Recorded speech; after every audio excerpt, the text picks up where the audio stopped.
From the middle of March until the beginning of July, Richard Seabrook works every day from dawn to dusk. First, there is lambing at Ickworth Park in Suffolk, with his own flock which he's built up from nothing over a working lifetime. Once that's done, he goes off with a shearing gang, which in late spring and early summer works its way across East Anglia.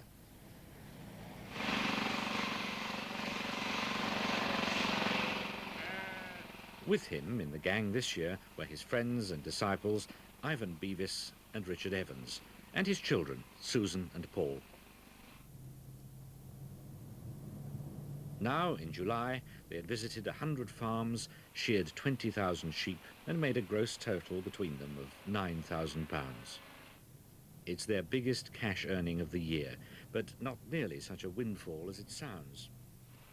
Like other self-employed workers these days, they've absorbed increased costs, particularly for transport, without putting up their charge. And the campaign was not as profitable as in earlier years. Then we had odd things happen. We had Richie Evans, one of the mainstays of the side, who broke his wrist when we were sort of fooling about one night. We sleep rough some nights, and this particular time we were sleeping in the barn at Royston, and we'd had a couple of pints, and we others got in the ditch, and he spotted us. We thought we were hiding from him, and he crept up and jumped in on us, and of course landed on his wrist on a concrete pipe. So, but he still managed to shear a few sheep after he'd done that. That's surprising what your bit of determination will do if you're a sheep shearer. And now, of course, poor old Ives crocked up this last week or so. I think perhaps that might be a after effects of all the blooming strain, because there's no end of strain on anybody organising the shearing of about 20,000 sheep. Ivan Beavis, in his first year as organiser of the gang, took a rosier view, which he expressed the day he came back from his sickbed. I thought this year went pretty well, really, after the bad start with the weather and that, and I was pleased anyway. We charge somewhere in the region of 45 pence plus a sheep, and we don't do any over 50p unless we go to town and do the whole job, but that still seems a lot to charge to shear a sheep to me. You know, that's a lot of money, and if you can do sort of in the region of 200 a day, you know, that's good money. That's still good money to earn.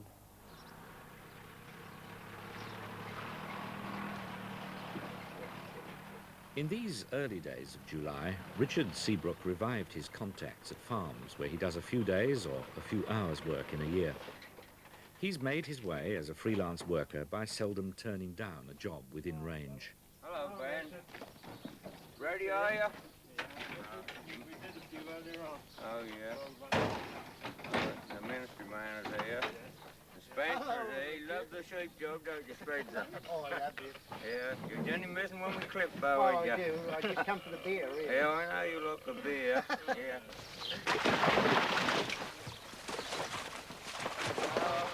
You On the full control, look. You easy there. Try and shepherd's hold on this one, Spencer. Right, now. That's the plan. Got the system working in there, haven't we? As long as you're on overtime, that's what you like, huh? Well, naturally. So I'm always out there and another couple of quid if I can get a chance. Every day of the year, really, I've got to keep using my time to the full. I'm the most expensive bit of machinery I possess, so I've got to make full use of myself all the time. And I would never turn a job like this down. Oh, no, Spencer, you ain't got too many teeth left, have you? Ain't got any. Every sheep in the country is supposed to be dipped against sheep scab between about I think it's the 3rd of July and the end of August. And the ministry man comes along to check that they're putting the dip properly, and they're supposed to be in there for 1 minute, and they're all supposed to go under. The heads are supposed to be ducked. I heard of a man who dipped last year, and he thought they'd got to be held under for at least 1 minute, and it was said that he lost 17 before he started to realise that that wasn't the rule. Yep. Hey, comes round that way.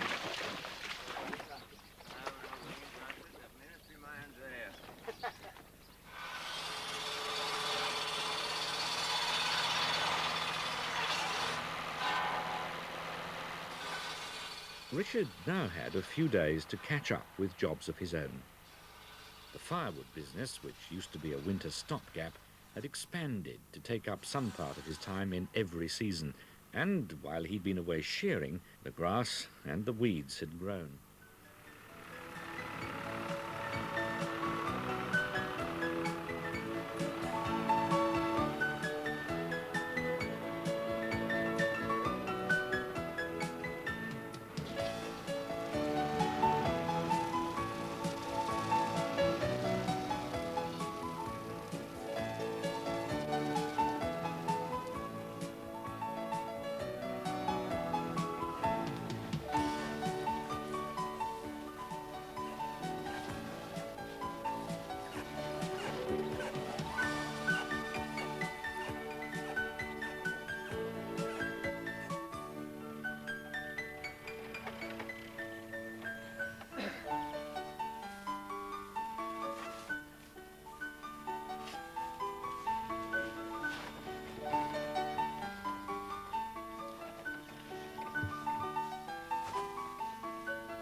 In July, Richard returned to training the village bell ringers, a craft he himself learned in keen company more than 30 years ago.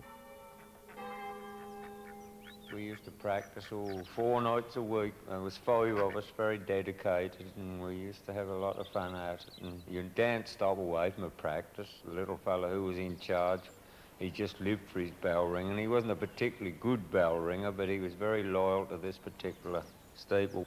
In me courting days, I used to always come and do me bell ringing practicing here, and then we used to have a practice night at Cavendish, and I used to pick me future wife up there, and the bell captain always used to, "You can get in the back, I always sit in the front along of he used to say, and so my wife just had to keep in the back and keep in the background until the bell ringing was over, and that was almost sort of deciding between the bell ringing or whether I was going to take a wife or not, I should think, at one stage, but of course that sort of passed over all right. But really, there's all sorts of funny tales hang to bell ring, and they said there was a peal rung in this steeple once when a man lost his trousers, but he was so dedicated to ringing the peal that he finished the peal with his trousers round his ankle.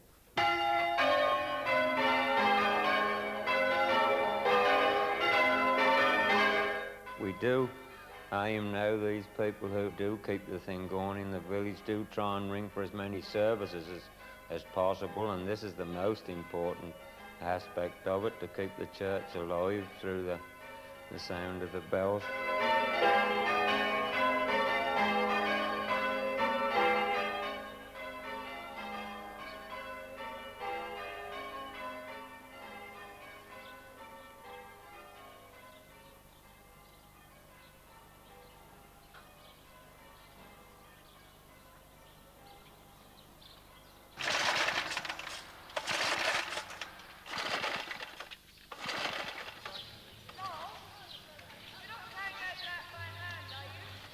I don't really know yet.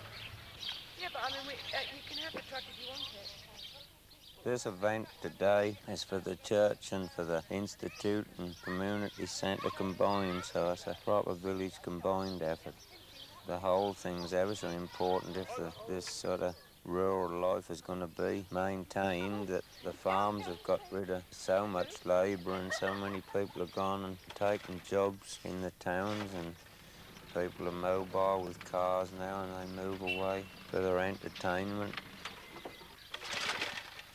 The village used to be thronged with people when I was a kid. There used to be 100 of us out of just Hartest and Boxted go to Hartest Parish School, and now they have to go around with a bus and collect them from all over the place to get a school full of kids. There's a bit of a fight to maintain this sort of community life and keep people together.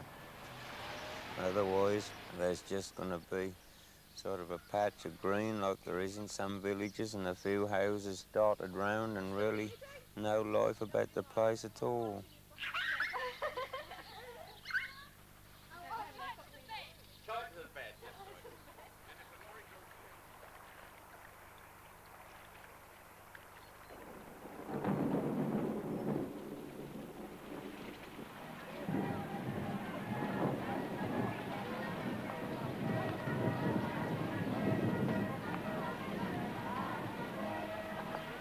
Come along, folks, bowling in the rain. 10p, only 10p, ladies. Hello, Mrs. Pettit. Who's going to hold you rolling? I'd love to. Fairly powerful. Well, it's raining hard, knows it under here. Oh, Richard. Get ready to chuck 'em back, I can keep the score. Now, who's next? 310. 2 reds, you can get 2 red prizes, okay? Go and put your hand in and get 2 sweeties out. Go on, show them how it's done. No, sorry, dear. Noughts and fives. 1. That's all that either ain't a mark there, but that's a 1. Don't let me out, umbrella. You'd have made a lot better job of it. Disgraced myself completely. Hard luck. You get it in the cup. Hard luck. I can't stand here and do that. Go on, have a go. That's right. Hard luck. 6 balls for 10p. Ever so cheap. Ain't moved up with inflation at all. We call it the pig bowling, but it's been bowling for a tenner for a long while now. There used to be a chap who used to come round and reckon to win nearly every village baked pig. He was a real dab hand at this bowling, and the worst thing could happen is if he came early on and got a tremendous score before we'd taken any money, he'd just kill the job off before you started. And people would say, oh, so-and-so's been and got a top score, what's the point in me having a go? 41's a top score and you've got to try and beat it. Oh, which is the quickest way? The bloke used to boast about winning about 20 pigs round fights and making a profit out of it, which really wasn't the object of the exercise. That's to get as much money for charity as possible through the people competing for it. That's a 10.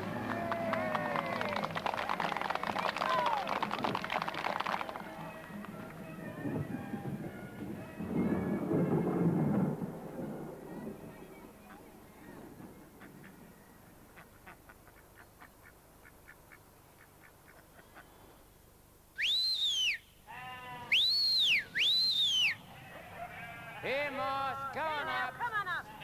Right. Now, come on. Now. In the 3rd week of July, Richard gathered his flock at Ickworth Park. Stand there, stand. Hip, hip, hip, hip. Of the 1,300 lambs born in spring, 500 of the biggest and best were now to be separated out and taken to the lamb sale at Bury St Edmunds the next day.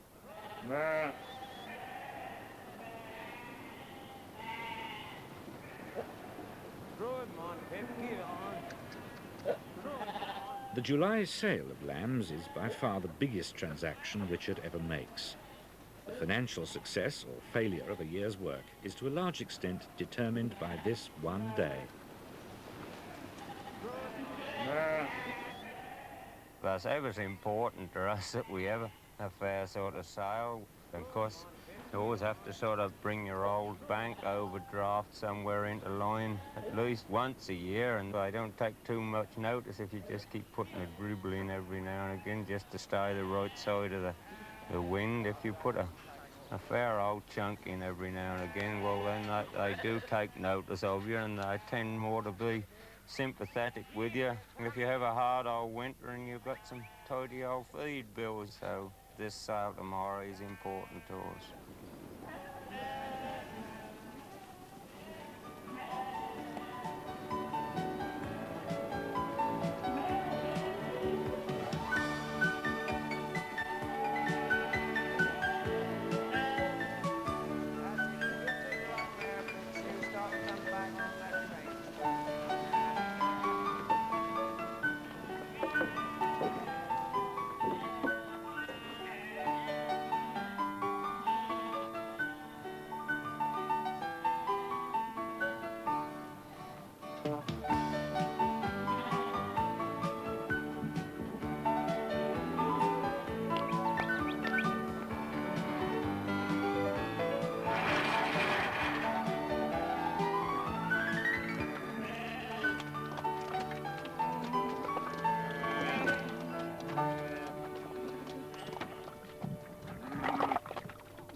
We're letting the smaller lambs run straight on. These we shall keep on and feed during the autumn time and hoping to fatten. And the stronger lambs we're taking out, which are going away to the store sale.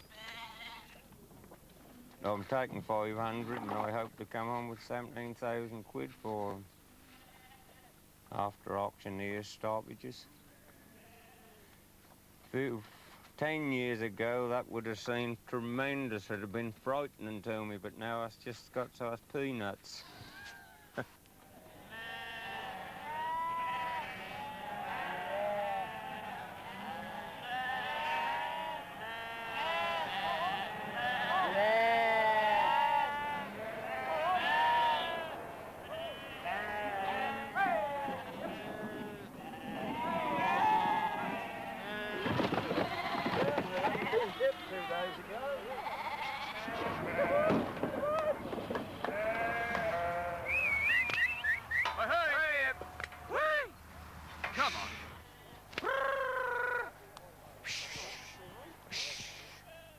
Richard Seabrooks regards the July lamb sale as his annual holiday, enlivened rather than overcast by having so much at stake.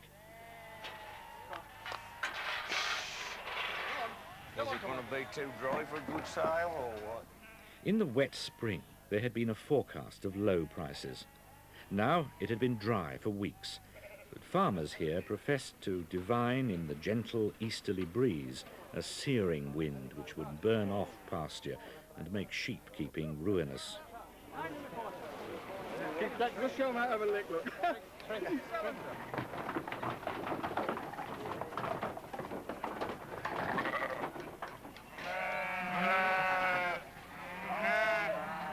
51 in the first 2 pens and the rest are 50s. Aspect, Fred, you said it for me. All right, you give 18 for me and I'm going right into retirement. Sheep are sold by the penful on the price struck for a single sheep. To reach the total of £17,000 which he hoped for, Richard would have to get an average price of £35 at each pen. Sell them at 34.40. At 34.40, quick and they go then. At 34.40, they go then. At 34.40, Childs, 1 or 2. All I wanted a bit of peace and quietness. I've been off the mothers for 10 days, and they were dipped last Friday, and I've been wound regularly, and I've been needled against everything under the sun. Right, gentlemen, I'll go on giving you option 2 pens as they come up. They're all as they run. Put them in 6, 5, 3, 33, 20, 40, 60, 33, 60, 80, 33, 80, 33, 80, 34 puff, 34 puff, at 34 puff, at 34 puff, 20, 34, 20, 34, 20, at 34, 20, at 34, 20, at 34, 20, I shall sell them then, at 34, 20, bidding right away, at 34, 20, stably, 2 pens, stably. What sort of land they come on? Oh, come off all old parkland. Yeah, come in from under a lot of trees. Yeah. He ain't the most powerful land. £32, I just sell them on the 10. 32 20, 32 40, 32 60, 32 80, 33 pounds, 33 20, 33 40, 33 60, 33 60, 33 60, 33 60, sell them then at 33 60, table it, 2.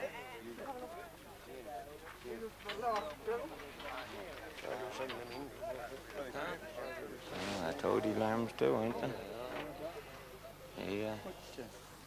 What do you say, Morris? Yeah? Good line, ain't that? Yeah, we don't know what we're going to say. Ain't all that sharp, are they? 33 40, 33 40, 33 60, 33 60, 33 60, 33 60, 33 60, up to go again, at 33 60. Bishop, pins, thank you. All I can do, Richard. It's all right, but we'll be here another year. You'll come again, right. Help from a friend.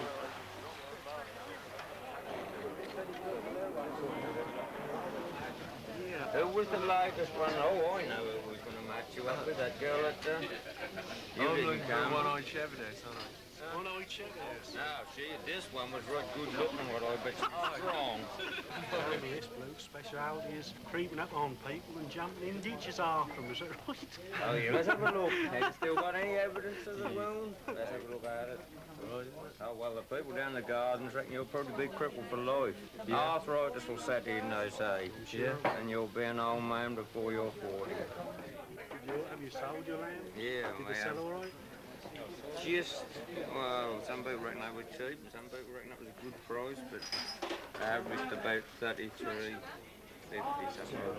Oh, everybody reckon they're a bit easier than last year's, don't they? Yeah. I mean, there was little lambs that we praised, little lambs there last year, age 32. Oh, well, I should be all right. I shall live to tell the tale for another year at least. I'm quite happy about it. We were hoping for 17,000 quid. We shall make just over the 16. So we shall live to tell the tale, all right.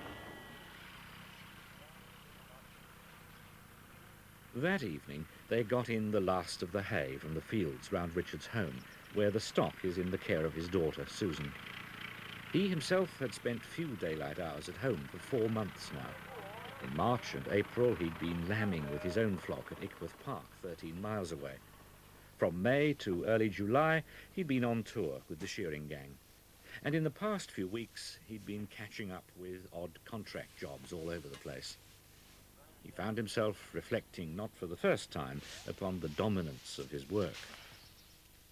Sometimes I'll get reminded that you can become very self-centered and think, well, because you're slogging away trying to build your sheep business and that this is the right thing to do, you tend to think that your wife and your kids have got to row in behind you all the time, and that I spend very little time at home with the wife, and when I do get home, I just expect a bit of grub, and I'm soon off to sleep. If we sit down to have a chat, she'll say, are you listening to me? And what did you say? And all that sort of thing.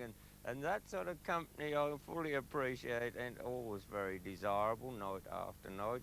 And so, apart from that, I've done all the sort of things so far anybody in the sheep world could ever wish to do. There's no end of young fellas who start off looking after sheep who envy the things that have been put before me, that I've been ever so fortunate the way things have fell into line. So really, I've done everything anybody wanted to do sheep-wise, but whether that's been a life of total sheep or not, I suppose it has, really.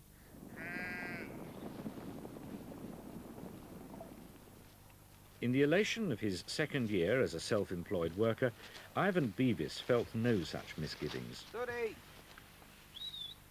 Here! The 10 ewes he had bought with money left to his old employer had produced 14 lambs in the spring, most of which had by now been sold, and the money spent on more ewes for breeding. What's more, he'd found a field where he was allowed to keep them rent-free.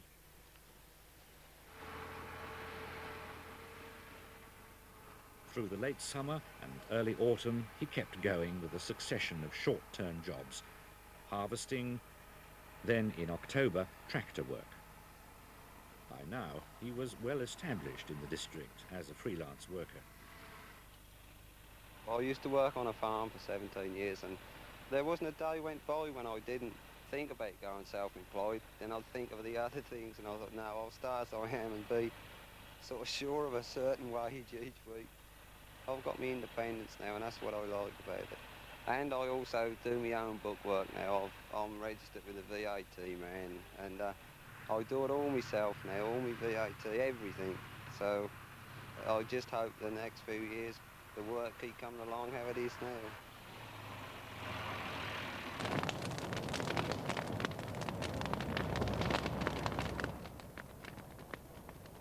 Now they had a whole wood to thin out, a bountiful source for the firewood business, which is their mainstay through the winter.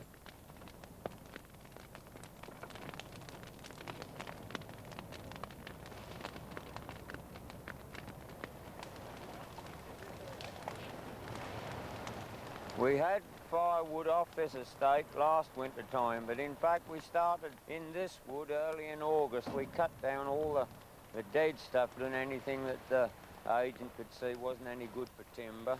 I think I paid about 20 quid for it or something, a meagre sum. But for anybody to employ a gang of chaps, this wouldn't be on, because we never in fact count our time as long as the firewood keeps jollying along all through the season. That I shouldn't think it'd work out £1 an hour if you were to count all this burning and messing about after it. But a most satisfying sort of job. We're rather pleased with the sort of result of the bit that we have finished over here, how that the trees stand out nice and clear and look as though they've got every chance of going on to make good timber. The first day we came in here, because we're not professional woodcutters, and I've started off, and thank God he'd got his old pod hat on, that he cut one tree down and it brought a damn great arm down off another one and slapped him right on the shoulder. You know, it could have been a nasty old job, and that just a fair old warning to you that you can't be too careful on these sort of jobs. I've had a few near-uns in my time. The silliest thing I ever did was got up a tree on a ladder and sort of cut the branch off that the ladder was on, if ever you can imagine. I think I fell 35 foot. I believe there's still a mark in the ground where I landed. We're not going to be full-time woodmen. I don't want to be a woodman for the rest of my life, but this still fits in with the old sheep job jolly well.